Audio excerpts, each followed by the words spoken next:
Hello साथीहरू नमस्ते। आजको नयाँ भिडियोमा चाहिँ सिसुवा खुदी खोला रोडको चाहिँ केही झलकहरू देखाउन गइरहेको छु। बाटो चाहिँ एकदम राम्रो सफा साइकल लेन सहितको पैदल यात्री मैत्री सडक चाहिँ निर्माण भएको छ। हेर्न सक्नुहुन्छ। यहाँबाट राइट लाग्यो भने चाहिँ बेगनासताल पुगिन्छ। त्यहाँबाट सिधा गयो भने चाहिँ सिसुवा पुगिन्छ है त। त्यहाँबाट लेफ्ट लाग्यो भने चाहिँ भण्डारटेकतिर पुगिन्छ, पियु पनि पुगिन्छ।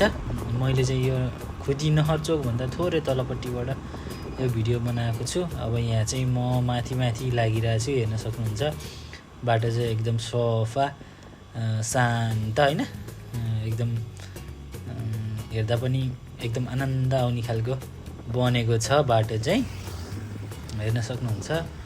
तर यो बाटोमा निकै नै स्पिड चाहिँ गर्नुहुन्छ सबैले, बिस्तारै कुदाउनु होला। 30को स्पिडमा कुदाउने भनेर लेखिरहेछ त्यहाँ चाहिँ, तर त्यस्तो त हुँदैन होला होइन।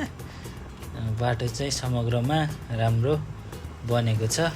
यो चाहिँ अब यहाँ दुईवटा चौतारी थियो नि, त्यहाँनिर आइपुग्यौँ हामी चाहिँ। अहिले चाहिँ म चाहिँ माथि लागिरहेको छु सिसुवातिर। म चाहिँ बिस्तारै, म चाहिँ सायद 30-35कै स्पिडमा छु होला। यहाँ चाहिँ हेर्न सक्नुहुन्छ शान्त वातावरण, पैदल यात्रा गर्न पनि एकदम सहज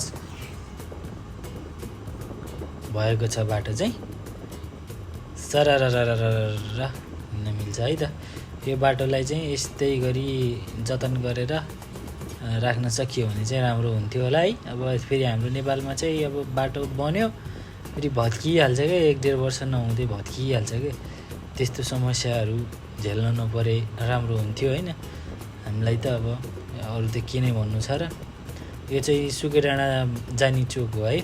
सुकेडाँडा जाने यता राइट लाग्यो भने सुकेडाँडा गइन्छ भने, लेफ्ट लाग्यो भने चाहिँ भण्डारटेकतिर गइन्छ। यहाँबाट चाहिँ म माथि लागेँ यहाँसम्म। यहाँ चाहिँ एकजना दाइले घाँस बोकेर आउनुभएको छ बाइकमा।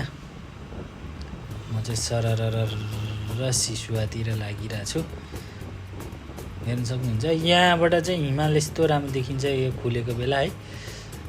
यो बाटोबाट हिमालहरू माछापुछ्रीदेखि लिएर अन्नपूर्ण लगायत हिमालहरू चाहिँ एकदम राम्रो देखिन्छ यो बाटोबाट। अब त बाटो पनि राम्रो भएको छ। यो रूपाकोट जाने बाटो पनि यही नै हो है। रूपाकोट रिसोर्ट सुन्नुभयो होला हजुरहरूले, त्यहाँ जाने बाटो पनि यही नै हो। यसै गरी म अगाडि बढ्दै गएँ।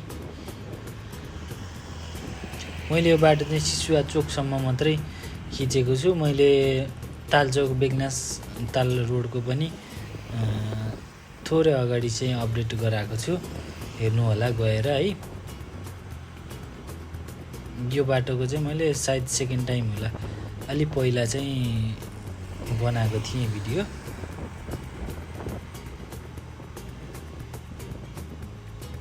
अब चाहिँ म सिसुवा आइपुग्न लाएँ।